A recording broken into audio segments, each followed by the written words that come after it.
ठाण्यात आंबा महोत्सवाची धूम. संस्कार आणि कोकण विकास प्रतिष्ठान आयोजित 1 ते 12 मे या कालावधीत आंबा महोत्सवाचं आयोजन. यंदा असह्य उकाड्यातही ठाणेकरांना आंबा महोत्सवाची धूम अनुभवता येणार आहे. महाराष्ट्र राज्य कृषी विभाग आणि कृषी पणन मंडळ पुरस्कृत तसंच संस्कार प्रतिष्ठान आणि कोकण विकास प्रतिष्ठानच्या वतीनं 1 ते 12 मे या कालावधीत सकाळी 10 ते रात्री 10 या कालावधीत ठाण्यातील गावदेवी मैदान येथे भव्य आंबा महोत्सवाचं आयोजन करण्यात आले, अशी माहिती संस्कार प्रतिष्ठानचे अध्यक्ष आमदार संजय केळकर यांनी एका पत्रकार परिषदेत दिली आहे. आंबा महोत्सवाचं यंदाचं हे 17वं वर्ष आहे. यावेळी मुख्य आयोजक आमदार संजय केळकर यांच्या समवेत कोकण विकास प्रतिष्ठानचे राजेंद्र तावडे, माजी उपमहापौर सुभाष काळे, ठाणे महानगरपालिका परिवहन सदस्य विकास पाटील आदीही उपस्थित होते. ठाणे शहराचे आमदार संजय केळकर यांच्या नेतृत्वाखाली महाराष्ट्र राज्य कृषी विभाग आणि पणन मंडळ पुरस्कृत संस्कार प्रतिष्ठान आणि कोकण विकास प्रतिष्ठानच्या वतीनं दरवर्षी आंबा महोत्सवाचं आयोजन करण्यात येतं. ठाणे पश्चिमेकडील गावदेवी मैदानात हा आंबा महोत्सव होत आहे. शेतकरी ते ग्राहक अशी थेट विक्री व्यवस्था असणाऱ्या या आंबा महोत्सवात कोकणातील अस्सल हापूस, पायरी, रत्ना, केसर आंब्यांबरोबरच आंबा फणसपोळी, सरबत, काजू, मालवणी मसाले, पापड अशा विविध दर्जेदार कोकणी उत्पादनांचे 45 आणि बचत गटांचे 5 असे 50 स्टॉल्स लावण्यात येणार आहेत. यावेळी बोलताना आमदार संजय केळकर यांनी दरवर्षी होणारा हा आंबा महोत्सव म्हणजे व्यापारी पेठ नसून एक चळवळ असल्याचं सांगितलं. गावदेवी मैदानात आंबा महोत्सवाला लाखो ग्राहक भेट देतात, तेव्हा जास्तीत जास्त खरेदी आंबा महोत्सवात करून कोकणातील शेतकऱ्यांना पाठबळ द्यावं असं आवाहन करत संजय केळकर यांनी या ठिकाणी प्रत्यक्ष विक्रीसोबतच ऑनलाईन विक्रीची सुविधाही उपलब्ध असल्याचं सांगितलं. तरी कोकणातील अस्सल हापूस आंब्यांसाठी खवई यांनी राजेंद्र तावडे यांना 9860161092 आणि दिनेश मांजरेकर यांच्याशी 9819097650 या क्रमांकावर संपर्क साधण्याचा. संस्कार आणि कोकण विकास प्रतिष्ठान यांच्या संयुक्त विद्यमाने आणि कृषी आणि पणन विभाग यांच्या जोडीने ही चळवळ सुरू होते 1 मे पासून.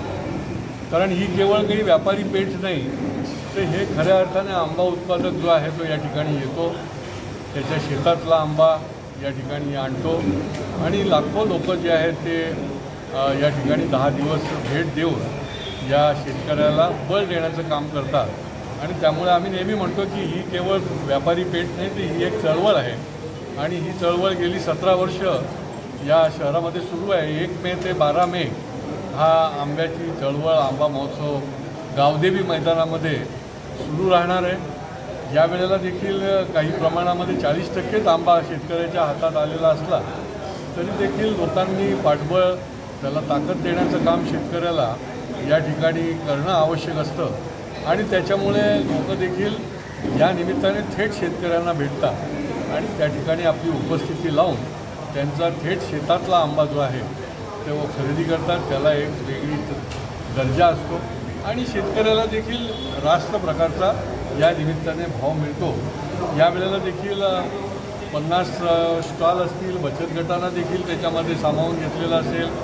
ठाणे शहरामध्ये जिल्ह्यामध्ये अनेक बचत गट काम करतात आणि हे केवळ या वर्षीपुरती नाही, तर गेल्या 17 वर्षामध्ये 3 निवडणुका झाल्या. त्या निवडणुकांमध्ये देखील हा आंबा महोत्सव जो आहे तो या शेतकऱ्यांच्या पुढाकाराने सुरू राहिलेला आहे आणि ही चळवळ जी आहे ती अखंडपणे चालू ठेवण्याचं काम ठाण्यातल्या लोकांनी केलेलं आहे, निरनिराळ्या भागामधल्या लोकांनी हे केलेलं आहे.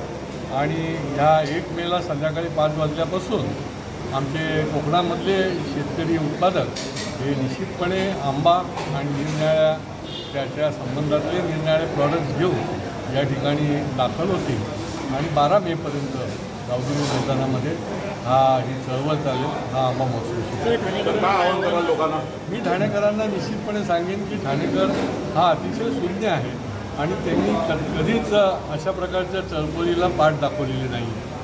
ठाणेकरांनी मग तो आठवडा बाजार असो, थेट शेतकऱ्याच्या भाजीचा बाजार असो, आंबा उत्पादक पिकांची ही चळवळीच्या रूपाने या ठिकाणी चालत असलेला आंबा महोत्सव असो, ठाणेकरांना मी आवाहन करेल की दरवर्षीप्रमाणे याही वेळेला आपण शेतकऱ्याच्या भेटीला या, शेतकऱ्याला पाठबळ द्या आणि दर्जेदार अशा प्रकारचा शेतकऱ्यांचा आंबा जो आहे तो निश्चितपणे आपण येऊन या ठिकाणी घ्या.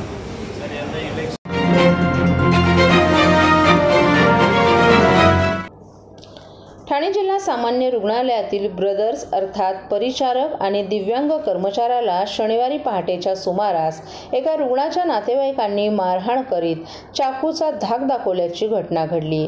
या घटनेचा निषेध करण्यासाठी डॉक्टर्स आणि कर्मचाऱ्यांनी सकाळी 11 वाजता आंदोलन केलं. या घटनेच्या निमित्तानं पुन्हा एकदा सरकारी रुग्णालयातील डॉक्टर्स आणि कर्मचाऱ्यांच्या सुरक्षेचा प्रश्न ऐरणीवर आलाय. शनिवारी पहाटे 4:30 वाजण्याच्या सुमारास वागळे इस्टेट येथील एका व्यक्तीस अस्वस्थ वाटू लागल्यानं त्याला ठाणे जिल्हा सामान्य रुग्णालयात दाखल करण्यात आलं. यावेळी कर्तव्यावर असलेल्या डॉक्टरांनी त्या रुग्णास दाखल करून घेत त्याच्यावर उपचार सुरू केले. मात्र उपचारादरम्यान त्याचा मृत्यू झाला. त्यानंतर संतापलेल्या 5 ते 7 नातेवाईकांनी तेथे असलेल्या दिव्यांग वॉर्ड बॉय आणि ब्रदरला मारहाण केली. तसंच चाकूचा धाक दाखवला असल्याची माहिती रुग्णालय प्रशासनानं दिली आहे. या प्रकारामुळे सर्व कर्मचारी आणि डॉक्टर्स यांच्यामध्ये भीतीचं वातावरण निर्माण झाले. तसंच यावेळी ड्युटीवरील पोलीस हे हजर नव्हते असं देखील रुग्णालय प्रशासनानं सांगितलं. त्यामुळे या घटनेचा निषेध करण्यासाठी शनिवारी सकाळी 11 वाजता डॉक्टर्स आणि कर्मचाऱ्यांनी हे आंदोलन केलं. आम्ही सर्व आमच्या परीने प्रयत्न करत असतो. आमचा नातेवाईक म्हणूनच त्या प्रत्येक पेशंटला ट्रीटमेंट करत असतो. तो काल जो रुग्ण आला होता तो एकदम सिव्हिअर MI, त्याला 2 वेळा ECG आपण केलेला, सिव्हिअर MI त्याला होता. त्याची सगळी ट्रीटमेंट आपण सुरू केलेली होती आणि तो पेशंट दगावला. तर ते आपल्या काही हातामध्ये नसतं, पण नातेवाईकांनी चिडून आमचा जो अपंग कर्मचारी आहे त्याला खूप मारहाण केली. त्याला लिफ्टमध्ये मारहाण केली. त्याला बोलता येत नाही. तो घाबरून रात्री आत्ता पण रडत होता. त्याला शेवटी आता आम्ही ॲडमिट केलेला आहे. तो मनाने पण खूप कसलेला आहे. आणि वॉर्डमध्ये जे ब्रदर होते त्यांना नातेवाईकांनी चाकू दाखवून चाकूचा भीती दाखवलेली. तर अशा परिस्थितीमध्ये मग आम्हाला सर्व आरोग्य कर्मचाऱ्यांना काम करणं हे खूप अवघड होईल आणि असं होऊ नये. आणि रात्री जे ड्युटीवर पोलीस असायला पाहिजे होते ते पोलीस हजर नव्हते. त्यामुळे आम्ही हतबल होतो का आम्ही जायचं कुठे, आम्हाला प्रोटेक्शन थोडंफार असायला पाहिजे. आणि जर नातेवाईक हॉस्पिटलमध्ये चाकू घेऊन येत असतील तर हे खूप गंभीर आहे. मग आम्ही लोकांना रुग्णसेवा कशी देणार असं आहे. आणि यासाठी लक्ष वेळावं म्हणून आम्ही हे 10-15 मिनिटाचं आंदोलन करत आहोत आणि सगळ्या सर्व्हिसेस आम्ही तशा चालू ठेवलेल्या आहेत. आता मी एक इमर्जन्सी ऑपरेशन पण आता हे तुमच्याशी बोलल्यानंतर जाऊन करणार आहे. तो पेशंट रात्री ॲडमिट झालेला आहे.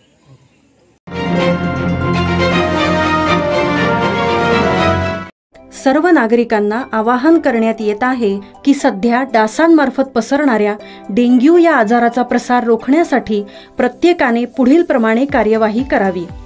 डेंग्यू आजार एडिस इजिप्ती हा डास चावल्याने होतो. या डासांची पैदास साचलेल्या किंवा साचवलेल्या स्वच्छ पाण्यामध्ये होते. 8 दिवसांपेक्षा जास्त दिवस पाणी उघडे व साचून राहिल्यास त्यात डास अंडी घालतात. अंड्यांच्या अळ्या तयार होऊन पुढे डास तयार होतात. यासाठी आपल्या घरातील पाणी साठे उदाहरणार्थ बॅरल्स, पिंपे, टाक्या, हौद, रांजणे इत्यादी दर आठवड्याला रिकामे करून घासून पुसून कोरडे करून पुन्हा भरावे. 1 दिवस कोरडा दिवस म्हणून पाळावा. पाणी साठ्यांना घट्ट झाकणे बसवावीत किंवा जुनी साडी, चादर, धोतर यांनी बांधून झाकून ठेवावीत, म्हणजे डास त्यात जाऊन अंडी घालणार नाहीत. घराच्या गच्चीवर, आजूबाजूला, अंगणात कोठेही पाणी साचू देऊ नये. भंगार सामान उघड्यावर टाकू नये. उदाहरणार्थ टायर्स, प्लास्टिक सामान, कुंड्या, टाकाऊ वस्तू इत्यादी. अशा सामानात पावसाचे पाणी साठून त्यात डेंग्यूच्या डासांची पैदास होते. घरातील कूलर्स, फ्रीजच्या पाठीमागील ट्रे हे देखील वेळोवेळी कोरडे करावेत. लक्षात ठेवा, नुसत्या फवारणीने डास घनता कमी होत नाही, तर त्यासाठी डास पैदास ठिकाणे नष्ट करणे ही आपल्या सर्वांची जबाबदारी आहे. कोणताही ताप अंगावर न काढता जवळच्या शासकीय रुग्णालयात मोफत औषधोपचार घ्या. अशा प्रकारे नागरिकांनी सहकार्य केल्यास डेंग्यूचा प्रसार रोखणे सहज शक्य आहे.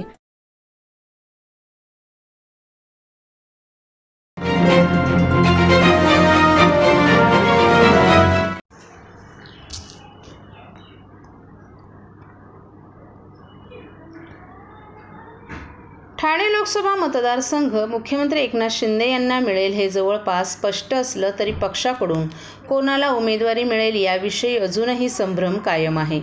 उद्धव ठाकरे यांच्यासोबत राहिलेले राजन विचारे यांनी मात्र महिनाभरापासूनच प्रचार सुरू केलाय.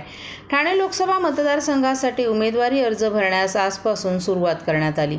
दरम्यान उद्धव ठाकरे गटाचे उमेदवार राजन विचारे हे येत्या सोमवारी आपला उमेदवारी अर्ज दाखल करणार आहेत. विचारे यांचा उमेदवारी अर्ज दाखल करण्यासाठी शिवसेना नेते आदित्य ठाकरे हे स्वतः उपस्थित राहण्याची शक्यता असून मुख्यमंत्री एकनाथ शिंदे यांच्या बालेकिल्ल्यात हे शक्तीप्रदर्शन करायची तयारी ठाकरे गटात केली जाते. ठाणे लोकसभा मतदारसंघाचा भाग असलेल्या नवी मुंबई, ठाणे आणि मीरा भाईंदर भागातून नेते, पदाधिकारी आणि कार्यकर्त्यांना सोमवारी ठाण्यात उपस्थित राहण्याचे निर्देश देण्यात आलेत. शिवसेनेचे दिवंगत नेते आनंद दिघे यांच्या टेंभीनाका येथील पुतळ्याला पुष्पहार अर्पण करून त्यानंतरच राजन विचारे आपला उमेदवारी अर्ज दाखल करण्यास पुढे जाणार आहेत. ठाणे लोकसभा मतदारसंघ हा शिवसेनेचा बालेकिल्ला म्हणून ओळखला जातो. आनंद दिघे यांच्या निधनानंतर ठाणे जिल्ह्यातील शिवसेनेची सूत्र एकनाथ शिंदे यांच्याकडे गेली. शिवसेनेत फूट पडल्यानंतर खासदार राजन विचारे हे उद्धव ठाकरे यांच्या सोबत राहिले. राजन विचारे यांना ठाकरे गटाकडून ठाणे लोकसभेची उमेदवारी जाहीर झाली आहे. महायुतीमध्ये शिवसेनेकडे ही जागा गेली असल्याची चर्चा आहे.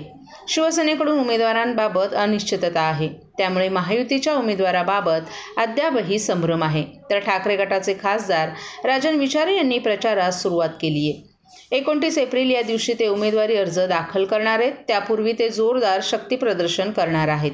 विचारे यांचा उमेदवारी अर्ज दाखल करण्यासाठी शिवसेना नेते आदित्य ठाकरे हे स्वतः उपस्थित राहण्याची शक्यता आहे. या माध्यमातून मुख्यमंत्री एकनाथ शिंदे यांच्या बालेकिल्ल्यात शक्तीप्रदर्शन करायची तयारी ठाकरे गटात केली जाते.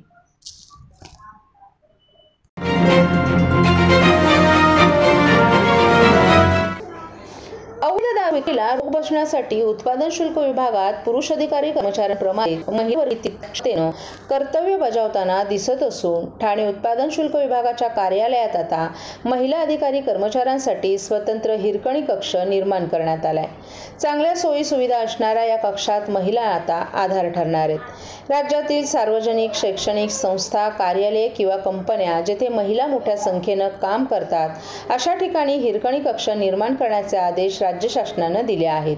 त्यामुळे सरकारी, निमसरकारी कार्यालय, बस स्टँड आणि परिसरात हिरकणी कक्ष स्थापन झाले. आता ठाणे उत्पादन शुल्क विभागानं महिला कर्मचाऱ्यांची सुसज्ज हिरकणी कक्ष तयार केला असल्याची माहिती विभागाचे जिल्हा अधीक्षक डॉ. निलेश सांगडे यांनी दिली आहे. विभागीय कार्यालयाच्या पहिल्या मजल्यावर हिरकणी कक्ष असून यामध्ये महिलांना आवश्यक खर्च, सोयी सुविधा दिल्या जाणार आहेत. स्तनदा माता, गरोदर महिला, 6 वर्षांखालील मुलं आणि त्यांच्या मातांना या कक्षाचा उपयोग होईल.